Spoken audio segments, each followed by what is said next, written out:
All right, it's week 2 of the postseason. Boys basketball playoffs are in full effect right now, and it's time for the OCVarsity Hoop Show. My name's Carlos Arias, and I'm here with Steve Fryer, the man, Mr. Friday Night.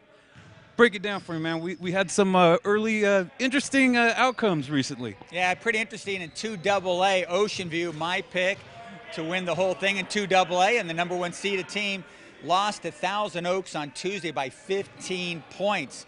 So it was, kind of an upset there. But we still got a couple teams left alive in 2AA. Sunny Hills was kind of a fun team to watch.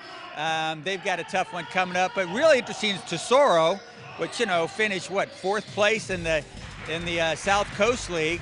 And here they are, and they're in the quarterfinals too. And they've got a pretty tough one coming up. They're going to be playing at Royal of Simi Valley. They take the long road trip, and Sunny Hills is home against 3rd seeded JW North of Riverside. So those are a couple tough ones there in 2AA, Carlos. So when you're in the South Coast League, it looks like if you just battle in there, it doesn't matter if you're 1st through 4th, you're going to be in the mix. Yeah, because we still got out of that league, Capistrano Valley, Mission Viejo, El Toro are all still hanging in there and still playing. So it's a pretty rough and go league. And the same thing can be said of the Trinity League too. I mean, we've got 3 teams from Orange County in that league that are still playing. Santa Margarita's alive. They're in the three single A semis. They got to play Alameda of Mission Hills, top seeded team in that division. So that's a tough one.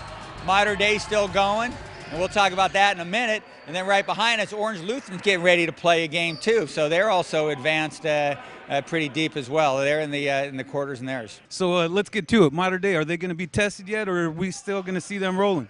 If they overlook Foothill, then they can be had. This is maybe not as good as the Foothill teams we saw last year and 2 years ago, but it's still a pretty good Foothill team. It's Foothill's home game. Everybody right now, as we're taping this, we're still trying to figure out where they're going to play that game. Maybe at Foothill, maybe they're going to move it someplace. But if Modern Day's on their game, if Modern Day's taking it seriously, then Modern Day, should take the whole banana there in 1AA. Right on. Well, we caught up with some of the Orange Lutheran players, and let's see what they had to say. We all know that we could make history right now for this school if we could get 2 back-to-back CIF championships. And it's been a tough season, so we know to end it with the CIF championship is going to mean a lot.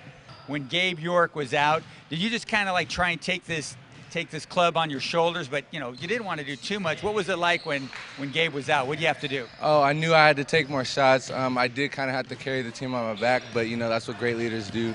Me and Gabe and Darian, helped me out a lot when Gabe was out too. Losing's never a fun thing, and it was a trying time, but I think it helped us to kind of understand that we still have to work to get better, and so I think that's helped our cause. And we've got some senior leadership out there that really wants to do something that no one's ever done in our school's history, which is to win back-to-back titles. All right, I'm back with Mr. Friday Night and Steve. There's a lot of controversy going on in both boys and girls where, these Division I AA brackets are just absolutely loaded. I mean, teams that would have been in Division III, Division IV, they're in Division I AA. What's up with that? Yeah, and then we got some problems, especially in boys basketball. 4AA is a totally loaded division.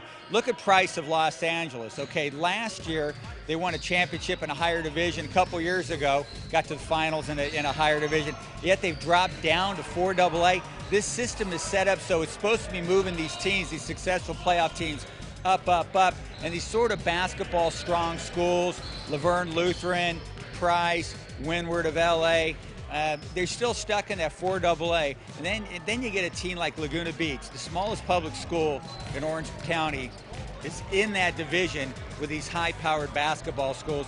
The system was designed to make sure that this stuff didn't happen.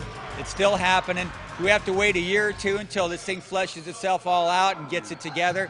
I don't know, but something's got to be done. The thing that I think should be done, everybody's got to take a look at it, is you got to take the private schools and create 2 separate basketball divisions for the bigger and the smaller private schools, then have the public schools all play in their own division.